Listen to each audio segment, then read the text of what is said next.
Praise the Lord. இன்றைய தியானம் பிரசங்கி 1 11 முதல் 18 வரை. முன் இருந்தவைகளை பற்றி ஞாபகம் இல்லை, அப்படியே பின்வரும் காரியங்களை பற்றியும் இனிமேல் இருப்பவர்களுக்கு ஞாபகம் இராது. பிரசங்கியாகிய நான் எருசலேமில் இஸ்ரவேலருக்கு ராஜாவாய் இருந்தேன். வானத்தின் கீழ் நடப்பதையெல்லாம் ஞானமாய் விசாரித்து ஆராய்ச்சி செய்கிறதற்கு என் மனதை பிரயோகம் பண்ணினேன். மனுபுத்திரர் இந்த கடும் தொல்லையில் அடிபடும்படிக்கு தேவன் அதை அவர்களுக்கு நியமித்திருக்கிறார். சூரியனுக்கு கீழே செய்யப்படுகிற காரியங்களை எல்லாம் கவனித்து பார்த்தேன். இதோ எல்லாம் மாயையும் மனதுக்கு சஞ்சலமுமாய் இருக்கிறது. கோணலானதை நேராக்க கூடாது, குறைவானதை எண்ணி முடியாது. இதோ நான் பெரியவனாய் இருந்து எனக்கு முன் எருசலேமில் இருந்த எல்லாரை பார்க்கிலும் ஞானமடைந்து தேறினேன்.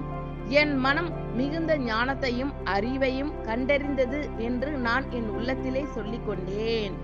ஞானத்தை அறிகிறதற்கும் பைத்தியத்தையும் மதியினத்தையும் அறிகிறதற்கும் நான் என் மனதை பிரயோகம் பண்ணினேன்.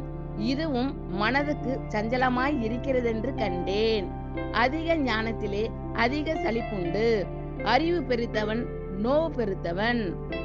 முன் இருந்தவைகளை பற்றி ஞாபகம் இல்லை, அப்படியே பின்வரும் காரியங்களை பற்றியும் இனிமேல் இருப்பவர்களுக்கு ஞாபகம் இராது.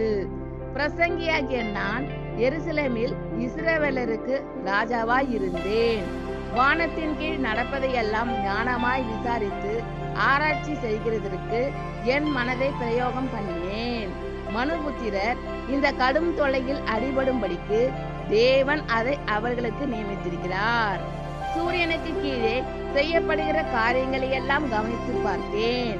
இதோ எல்லாம் மாயையும் மனதுக்கு சஞ்சலமுமாய் இருக்கிறது. கோணலானதை நேராக்க கூடாது, குறைவானதை எண்ணி முடியாது. இதோ நான் பெரியவனாய் இருந்து எனக்கு முன் எருசலேமில் இருந்த எல்லாரை பார்க்கிலும் ஞானமடைந்து தேறினேன். என் மனம் மிகுந்த ஞானத்தையும் அறிவையும் கண்டறிந்தது என்று நான் என் உள்ளத்திலே சொல்லிக் கொண்டேன். ஞானத்தை அறிகிறதற்கும் பைத்தியத்தையும் மதியினத்தையும் அறிகிறதற்கும் நான் என் மனதை பிரயோகம் பண்ணினேன். இதுவும் மனதுக்கு சஞ்சலமாய் இருக்கிறதென்று கண்டேன். அதிக ஞானத்திலே அதிக சலிப்புண்டு. அறிவு பெருத்தவன் நோவு பெருத்தவன். ஆமேன். கர்த்தர் உங்கள் அனைவரையும் ஆசீர்வதிப்பாராக. God bless you all.